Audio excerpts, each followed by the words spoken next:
So the PlayStation 5 Pro, man, finally out. What do you think? Are you interested? Does it tickle any interest? Tickling is a Bro, I don't know because it's a it's a 700. it's a good way to look at it, right? We got the PlayStation 5 Pro coming out, basically an enhanced version from the original PlayStation 5. As me and you saw in the video, larger GPU, ray tracing, now running at 60 frames per second, 4K, right? Me personally, if you do not have a PlayStation and you have some extra money to spend, it's a digital console. If you're big on digital as well, if you have extra money to spend and you're looking to get a PlayStation, I would wait until November 7th to get this. If I'm you guys, right? Because I have a PlayStation, I have the Marvel Spider-Man 2 limited edition. Now I was debating on getting this, but for $700, no, it's just kind of it's like not gonna happen. Well, so you mean you're not getting it, No, I'm not. bro? Bro, you actually said, was it yesterday? You said you were gonna get it and have one stay at home and the other one goes around with you or something. But the thing is, I'm just gonna add a little bit to what you said. If you've not had a PlayStation 5 before, and if you don't care about performance, graphics, you just want to play video games, you can go buy a used or refurbished PlayStation Yeah, for 300 absolutely, straight up. I absolutely. mean, you wouldn't need this. I would say, just like you said earlier, if you don't have like £1,500 TV or $2,000 TV, Right. you're not gonna see the difference. Like there was a part where he showed the difference in Ratchet and Clank in the crowd, where the crowd looked more dense and more clearer from the PlayStation 5 Pro. Who's looking at that while you're playing the game? Do you know what I mean? That's not something you'd notice unless you try to want to pinpoint and try to fish out some performance issues here and there. But I like being honest. I would say people would have still went out to buy it if it had a disc drive. It would have Yeah, been the selling point. But if, I think the fact that it doesn't have a disc drive and you're gonna have to spend an extra money to get an attachable disc drive to the console is just the question is, why do I have to do all that? It should yeah, all come in one. But at the same time, we see how the world is progressing. Digital media is becoming more and more relevant. So we've seen that happen to DVDs in the past few years. Now everything's all about streaming movies. You go to the cinema, you watch it Netflix, Hulu, wherever you want to watch it up from. Same thing is true. happening to gaming right now. So it's just a matter of time. Perhaps PS6 will be all digital. You would be surprised. Google Stadia tried this about a few years ago, but it didn't work out. So this is just it's just what happens. It's just what happens. But I think they dropped the ball without the thing being, a disc without having a disc drive. But like there's something they added to the new consoles called the PSSR. I think it's a PlayStation Spectral something resolution. It's kind of it's similar to the DLSS on PC, but it's for resolution. So your games are gonna look clearer. Do you know what I mean? It's just this little thing. So it has a larger GPU, which is gonna be 45% faster than the current one that we have. Um, it might make your game run, smoother. We've seen Marvel Spider-Man 2 is part of the games that's going to be running on 4K 60. I'm not impressed by that. The only thing that impressed me is Alan Wake 2 running a 4K 60. That game can't even run on PC. I mean, it runs on PC, but really, really, chubby and stuff. It's old. Yeah, and Yeah. and it's like you said. Even then, it's getting to the point, like you said, all media is going digital, which me personally, any gamer, right, like yourself, I'm looking in your background right now, you have a bunch of physical copies of video games back there, yeah, Yeah, you like buy, literally right here. yeah, like you buy digital because it's convenient, right? But real gamers enjoy the physical copy of games. Like I can go in my closet right now and go pull up Star Wars Battlefront 2 that came out on the PlayStation 2. And like months ago, they just had a remastered version of the game that came out for the PlayStation 5. So it's just one of those things. Like you can go grab this from outside. I can go grab this from outside of my closet, have this game up ready to play on a PlayStation 2 console, because I still have one of those PlayStation 3s that are backwards compatible to where I can play PlayStation 3, 2, and 1 games. So all real gamers are huge on the physical media portion of the video game genre, just because in a sense, there are a lot of games that get delisted from the PlayStation store, the Microsoft store, and we're not going to act like it happened, because it does. Crystal Dynamics, Marvel's Avengers, that game is completely delisted off of all platforms digitally. Now, before it did, I was actually able to go get a physical copy of the game. Yeah, it's a game that nobody really cared about. It didn't do that well, but it still shows that even a game that's doing that bad with sales, with marketing, stuff like that, can get delisted. You know, Spider-Man Web of Shadows delisted, Spider-Man 2, 3, you know, all of those games, Activision, Beanox, Spider-Man's, all of those games are delisted in the PlayStation Store. You can't find those digitally anymore at all, ever. So you would only need a physical copy, and when you get a hold of it, people are charging $200, $300 for this one game because it's vintage and they know how much it, you know, how big Spider-Man's IP is. Like for me, right?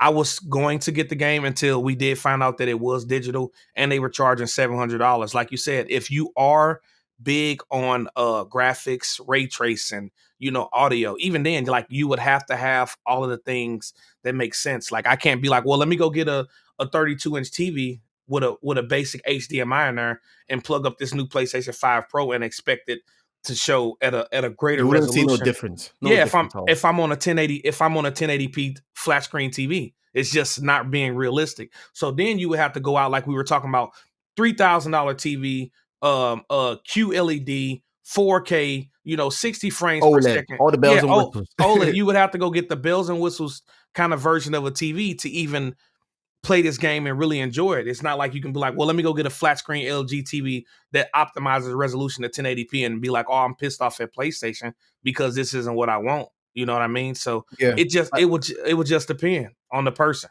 And similar to the PS4, the reason why the PS4 Pro did sell well, because you know, it was being marketed as an upscaled 4K gaming machine.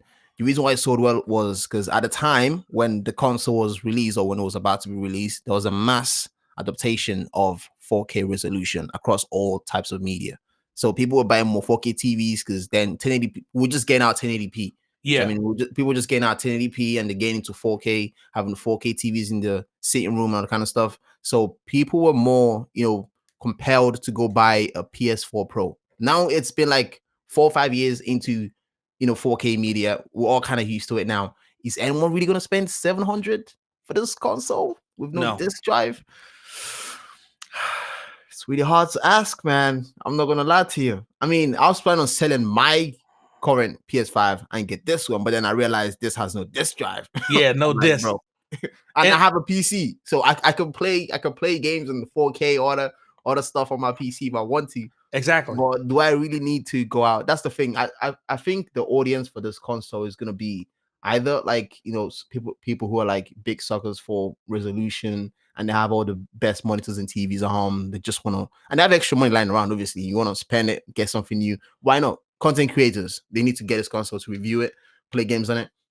So I think they're the ones that are probably gonna purchase this console a lot. And maybe newcomers, people are just getting into gaming and you know they just want to have the best at a time. Which would And be then they might smart. get this. Yeah, but for me currently having a PS5, and for those who have a PS5 currently, they probably wouldn't get this. I went through the whole PS5, PS4 era with the regular PS4, PS4 Slim. I didn't upgrade to the Pro. I didn't upgrade to, you know, I think just the Pro came out right. So yeah, I had the Yeah. PS4 Slim and I had that throughout the whole generation. I think I got it back in 2015 or so. I remember. But yeah, that's all I gotta say for this. I think I'm more impressed with Alan Wake 2, well, supposedly running at 4K 60. Yeah, and Hogwarts Legacy, because that game, if they're talking about it's a solid 60 frames per second, there were certain parts in Hogwarts Legacy where the frame rate drops like tremendously, especially like when you're going through the Forbidden Forest and stuff like that. So Yeah, if it's a solid 60 frames per second, larger GPU, ray tracing, so you can tell the difference, you know, the reflections in the waters, like we just saw in Gran Turismo, you saw as the yellow car was passing by the rest of the vehicles, you saw it on the other side of the vehicles, right? On the doors of the vehicle as it was passing through. Like yeah, things like that is, if you're big on visuals, if you're big on everything else, I can see why somebody would want to purchase this. But just going based off of somebody that already has like limited edition Marvel Spider-Man 2 collection, you have a PlayStation 5 as well. Disc versions are always better than digital because you know why? I can find somebody that's selling a disc version of a video game for cheaper than going onto the PlayStation store, and it's still going to be $60, $70 right there. You know what I mean? yeah, So yeah, that's just one of those things that I will have to weigh my options on. If something comes up to where it seems to be convenient for buying it. And even then, like there are other YouTubers that are saying like, is it worth buying it? Lou Steffens, Evan Falarka, those big YouTuber guys. It's like what's the point in this if it's only going to be a digital? And then you're not only are you charging me $700 to purchase this game, the game console, I will have to go spend extra money to go get the disc drive essentially to hook it up to the PlayStation itself. So I'm spending more than $700, right? I'm Yeah, spending maybe like definitely, 800, 850. So I more or don't less. know. So you're saying you're not getting this? No, absolutely not. Mm. Absolutely not. Unless I can get it for a raw deal, man. It's I just mean, if it goes down in price, yeah. maybe If in the future something. But by then we'll be talking about a PS6. 6 exactly. Do you know what I mean? We'll be talking So about PS6 by then. Do you know what I mean? But if it goes down in price, and it could be a situation where I just get the disc drive and just play some games. But as of right now, it's totally not for me. I mean, I have my PS5 right here. I got my PC right here. I'm good, bro. yeah. I'm totally good. But anyways, thank you guys for joining us today. Let us know down in the comment section below what you think. If you have any other opinions, we're here to listen. You got anything to say? Superhero Nah, related? man. I'm tapped out, man. I appreciate you having me, buddy. Yeah, man. No worries, man. We'll catch you guys in our next one. Skadoosh.